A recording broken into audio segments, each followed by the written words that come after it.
I'm Zach. I'm Laura. And we are... Articulate Warbling. Where we warble a lot. Today's review is for the Dwayne...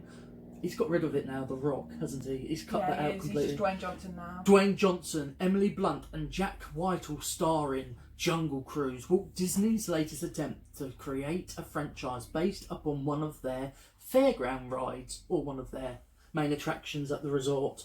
And did it work? Well, you have to wait and see. Now, for the usual...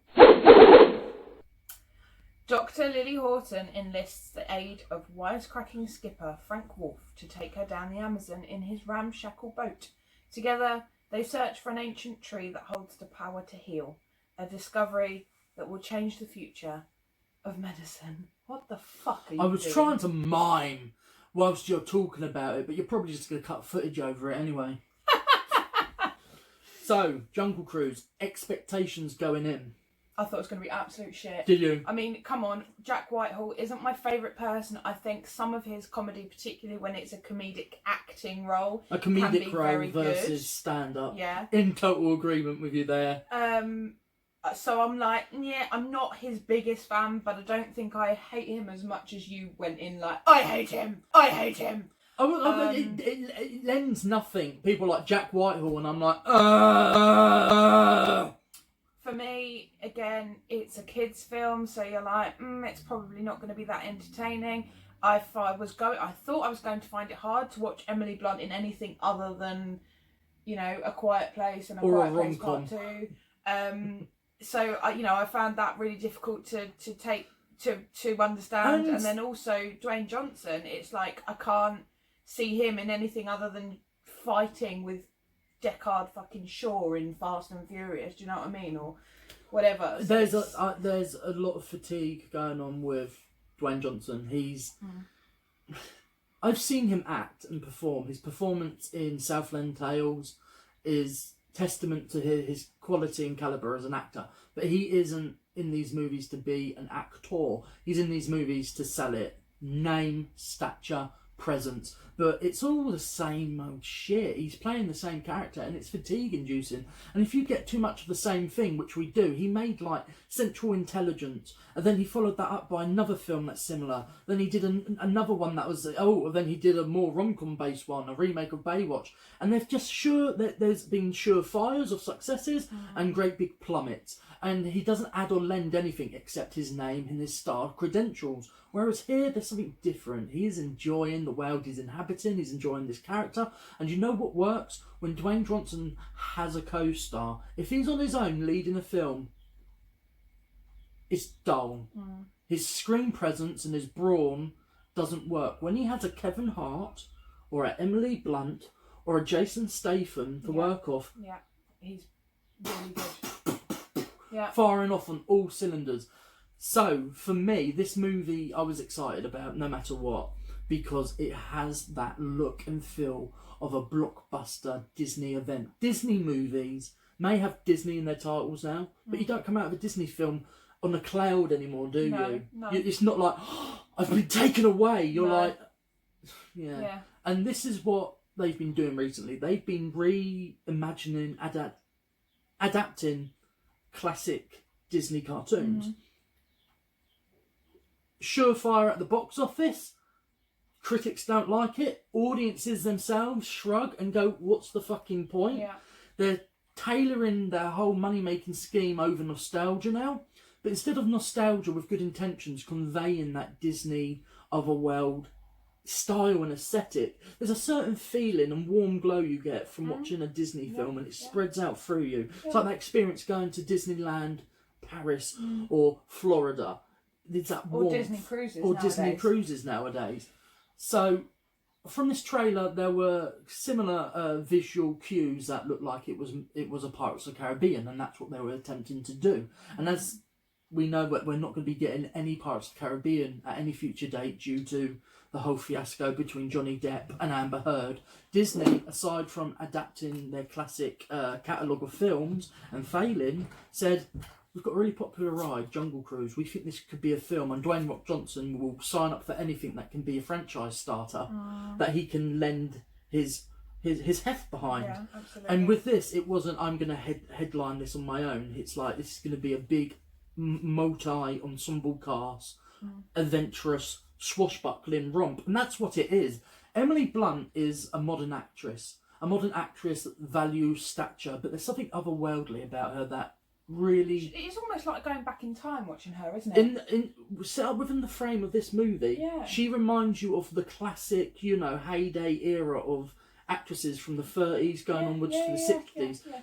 Though she's the modern emblem of Hollywood, she's also There's just something a about continuation, an evolution, a almost spiritual conveyance of the type of actress that you got in the golden era of cinema and Hollywood. And that's what really makes this film sensational. Do you want me to clean your glasses? Please. Not whilst I warble. Yeah. And with Blunt and The Rock, Dwayne Johnson, they are perfectly paired. Dwayne Johnson for years has been struggling to find actresses that he really can spark. Well, he's sparking off of her. He's done it with one actress of whom is called, I don't know her name, she's in San Andreas and Baywatch. And she's a young woman, very good looking, with little talent. Alexandra Daddario. He's kind of pitted her in and lined her up to be, my future most frequent on-screen collaborator. She's got the look, she's got the smile, she hasn't got the talent. Not enough to bounce off Dwayne. So, going forward, Naomi Harris got cast strategically with Rampage. And that whole execution with the interviews with Graham Norton, with her sitting there, there was this real push that Dwayne wanted to solidify the concrete on-screen duality with the fairer sex, with a female lead. Because you've got to realise, his foundations are co-starring against men or people of an assemblage of co-stars, but they're all male. And he has been slowly casting females from movies. Yeah. But you can tell by the interview with Graham Norton, the uncomfortableness that Naomi Harris felt in his presence.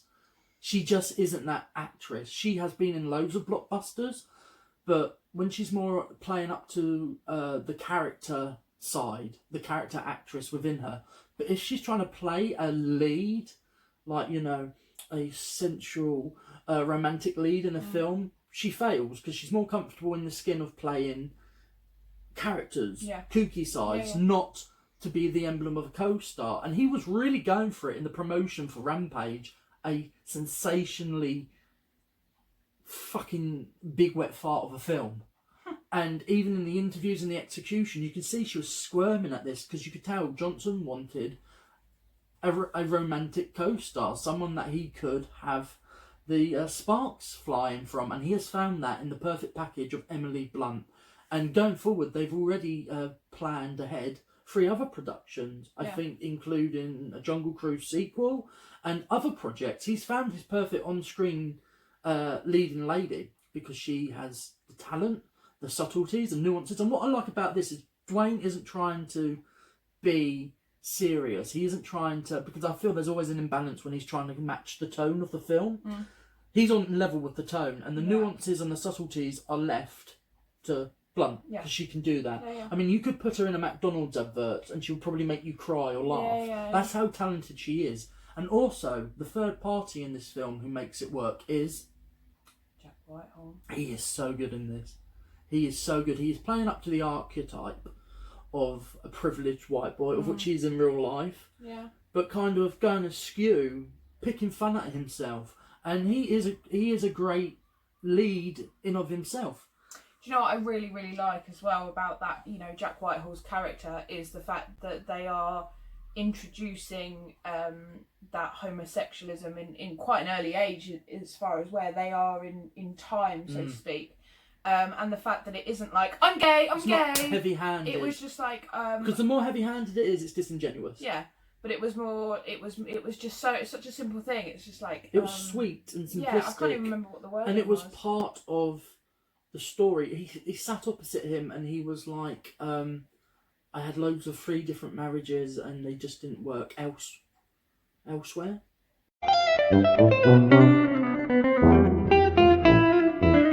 Yeah, but he said something before that. It was like, my loyalties lie elsewhere or something like. Yeah, so I really like the way that the small, very as people have been saying, blink and you miss it coming out scene, whereby Jack Whitehall just literally says, "My interests happily lay elsewhere," and then they cheers to that, don't they? So they say elsewhere. To elsewhere. So I mean, the characterization in and of itself, you can tell he's a gay character. And then later on in the film, there's a gay joke. An indirect gay joke, a joke where Emily Blunt is responding to a certain scenario where Jack Whitehall is offering his services, and a lot of the gay community could find fault with it, but actually it's a very unique, beautiful, subtle scene because Johnson is aware of his homosexuality, and Blunt is kind of like no, like trying to cover his tracks, like to reveal his identity, and Whitehall's in a position like that he knows already. He's like, he didn't mean it like that because his sister is his greatest support. He's the only person that didn't shun him for his sexuality. And kick him out. And so she's always there. And in response to this joke, Johnson's character's kind of like, I didn't even think that. Like, why did you need to jump in like that? And it doesn't matter either. No. And I think that for me is probably the most beautiful scene I think I've ever seen when it comes to coming out. Because, and a lot of, just looking at the criticism... It's just like, oh well, you blink, can't win. You blink and you miss it, and it's like, why do we need to make it such a humongous thing?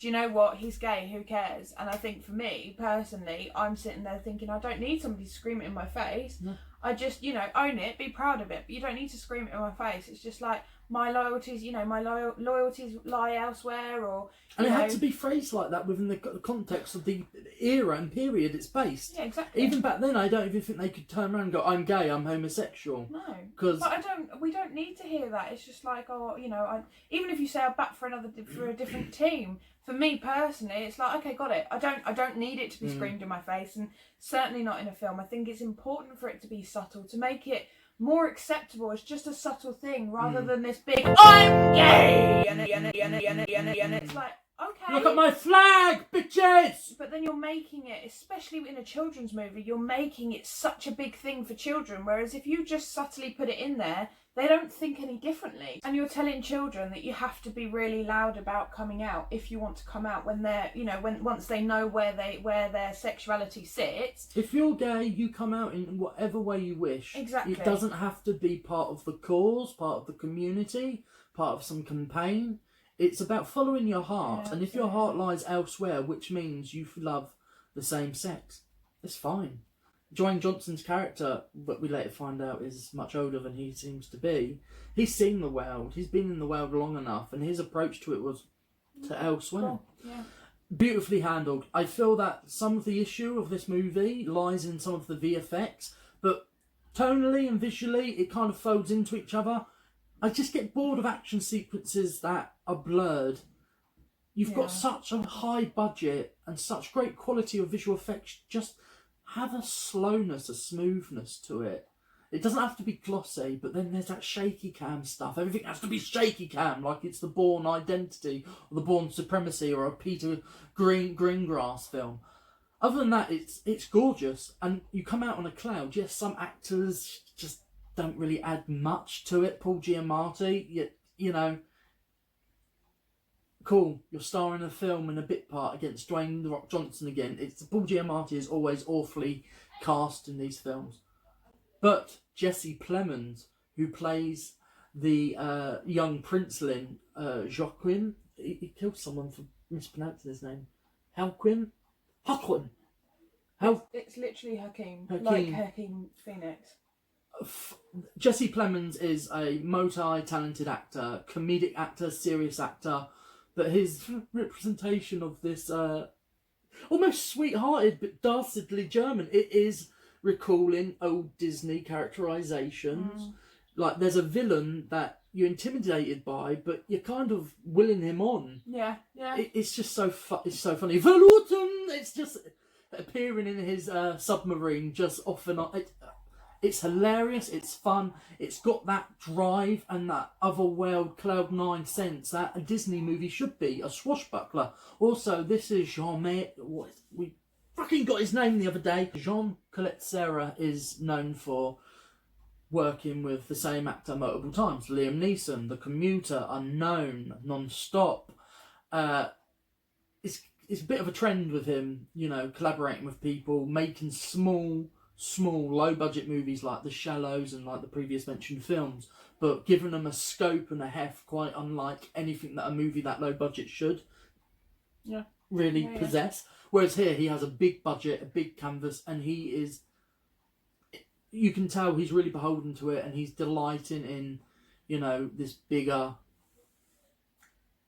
playground, more toys to play with, to express in volumes where he might have to sacrifice in other movies. And he's got such a strong bond and union with Dwayne now that he's directing Black Adam for DC and Warner Brothers. I'd be interested to see where he goes with that. He's a director for hire, but he's also a director of whom has gone out and established himself. His films are highly entertaining. They're not high art. They don't pretend to be. But it's just really nice to see him work on a vast scale like this, and, you know, offer the action sequences that aren't blurred that a lot of his other movies he probably has been, you know, chomping at the bit to do. Also, I really like that. I haven't been on the Jungle Cruise thing personally, but there's a real meta dig at the whole Jungle Cruise ride that Johnson's character does, which I really liked. It's basically questioning the geography, the reality, whilst he's also set up his own faux cruise. Anyway, long story short, I gave this film 5 stars, and I'm still sticking to that because I was really overwhelmed in the best possible way with how entertaining and Disney it is. It's a movie that I came out and I felt like, my God, I watched a Disney swashbuckler. And it's got more in common with Gore Verbinski's first 3 Pirates of the Caribbean films than anything that Disney has done. And I really hope it is a franchise starter, because I'd love to see these characters again on more adventures. It's not high art, but it's entertaining. Just go in, switch off, and enjoy the Jungle Cruise ride, which I think this film is better than probably what the cruise is itself. So, stars? Yeah, I think I'm going to give it 4. I don't really know why I'm giving it 4 though. I can't really identify what doesn't give it the 5th star, but it doesn't feel right. So I'm sticking with my gut on this one. And yeah, sticking with 4 stars for Jungle Cruise. 5 from me, 4 from her. Let's meet in the middle, give it 4 stars. So that is us done with today's review segment. Thank you, Laura. You're welcome. You're better at doing the speech. Remember to rate. Remember to like, share, and subscribe. Should we start that again? Remember, if you like what you've seen here, to like, share, and most importantly, subscribe. Thank you very much. We hope you enjoyed this segment, and will join us for many, many more.